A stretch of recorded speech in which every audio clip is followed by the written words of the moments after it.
కష్టజీవి అతని సాయి ఒక్కసారి చూడండి. రోజు కష్టపడుతూనే ఉంటాడు 24 గంటలు.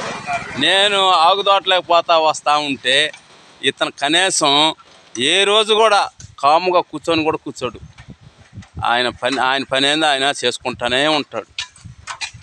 ఏదో పని చేస్తూనే ఉంటాడు. మీరే చూడండి ఒక్కసారి. ఇదిగో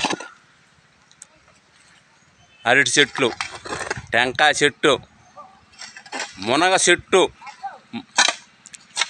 చూడండి. మునగ చెట్టు, ఇదిగో పూలు, పిల్లకాయలకి పూలు చెట్లు.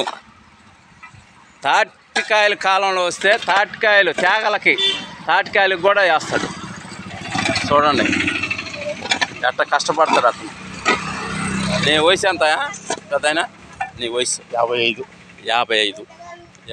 ఏళ్ళ వయసులో కూడా బాగా కష్టపడుతున్నావు. జై శ్రీరామ్, జై శ్రీరామ్.